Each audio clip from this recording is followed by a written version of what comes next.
Hello everyone, this is Julia. Welcome to my channel. And today let's talk about how to pass OET in under 10 days.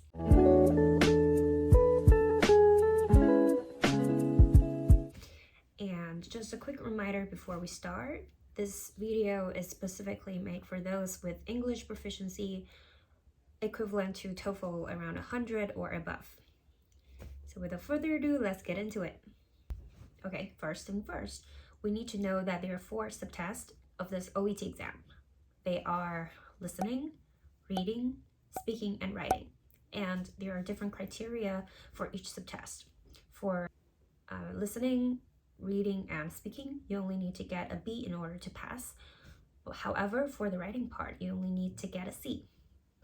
Okay, now that we are aware of the grading system, we also need to know that we only want to spend the bare minimum of effort to pass this exam.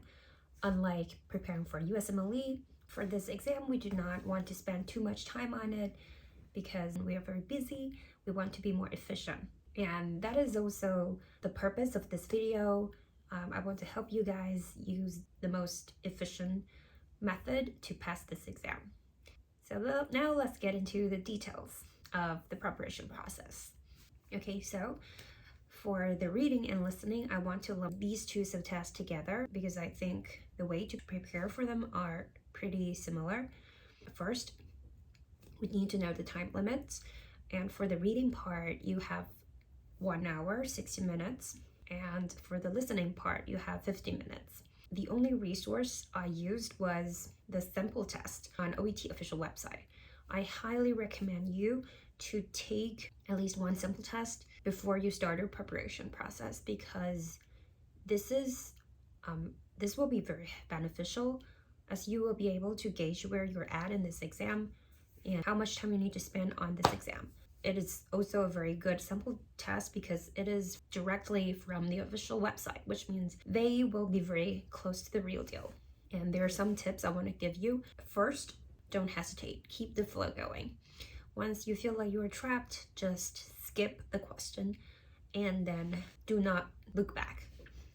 Only go back to the questions you skipped after you finish the whole exam.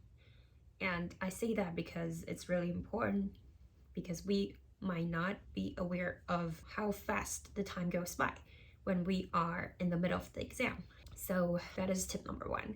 Also, keep an eye on the time limit. As I mentioned earlier, for the listening, we have 50 minutes, and for the reading, we have 60 minutes. And for the listening, I want to mention that it requires your 100% attention.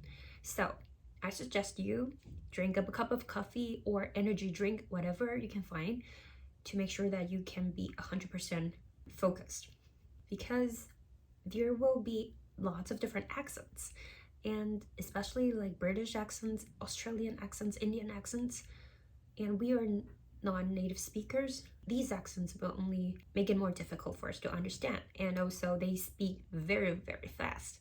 So I suggest you, if you really miss some information because they speak too fast, you just read the question and read the choices and make an educated guess. Do not dwell on the question. Do not spend too much time on the question you already missed. So those are my suggestions for the listening and reading part. Now let's get into the more difficult one, which is the speaking. For the speaking part, the only resource I used was this website called Benchmark, and I paid 3 times for 3 practices. Each contain 2 roleplay cards. So I practiced 6 roleplay cards on this website, and plus the previous sample test I used on their official website. So that is around 10 roleplay cards in total before I took my OET exam. I think that's enough amount of practice. And there are some tips I want to give you based on the feedback I got from the professionals. Tip number 1, I think you really need a partner to go through these sample tests with you. You don't want to do this alone because if you do this alone, you might not be aware of where your weak areas are and you don't know where you can improve on. Secondly, There are 5 steps that I summarized that I think will be very useful. You can use these 5 steps to approach almost any scenarios that you encounter on the roleplay cards. The step number 1, introduction and appropriate greetings. Step 2, active listening. Summarize what the patient said and then ask them, is there anything else? To show that you are responsive. And the third is make a plan according to what the patient just said. Step number 4, proceed logically and sequentially according to the plan you just made for the patient. Step number 5, recap and close. Sometimes if you don't have time to do the recap part, it's okay. It's more important to have a very confident and natural opening. So step 1 is really important, the introduction and appropriate greetings part. Sometimes you are not directly facing the patient. You might start the conversation with the parents. Maybe their child is not there. You have to directly interact with the parents. Another tip I want to give you is plan introduction and opening question during the preparation time. You need to be fully prepared, that you know exactly what sentences you want to use for the opening, because when they are evaluating your response, the opening is the first thing they hear.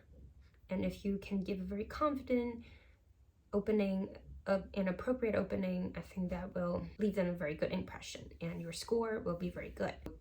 The next tip would be you can use some useful expressions.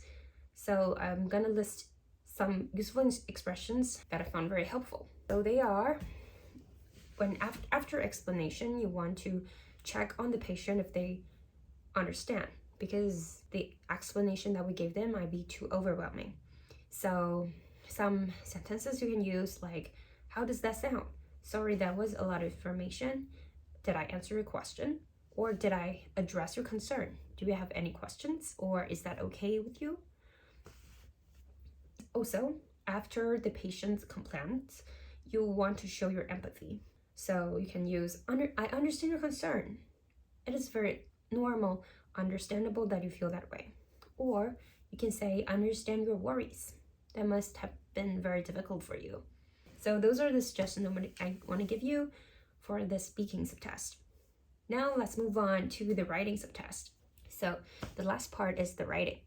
And the only resource I used was this website called OET Correction Service. I practiced 5 letters using this website, and I think it's very beneficial because it's always better to have someone correct your letter. So some tips I want to give you.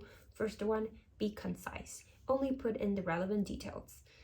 There is a word count limit. I think the word count limit is 200. So you don't want to type too many words. I personally sometimes would type around 250 words. I think that is fine as long as you make sure you are sure that you only put in the important details. If you type around 300, that is too much, and maybe it will harm your score, and also it's a waste of time. Secondly, know the letter format.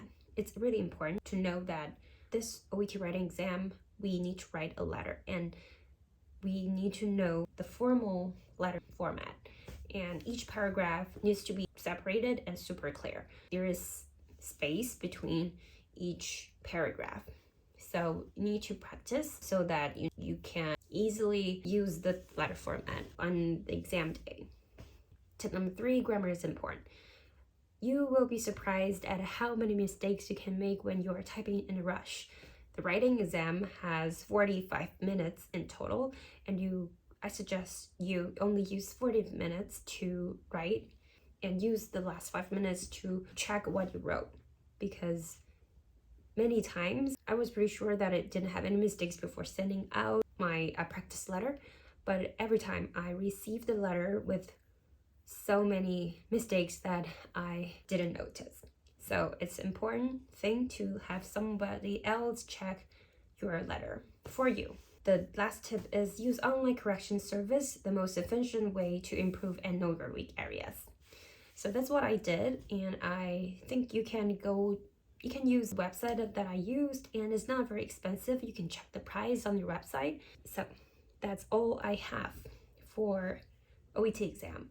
I hope this video is helpful, and I hope all of you can pass this test without spending too much time on it. So don't forget to hit like and subscribe.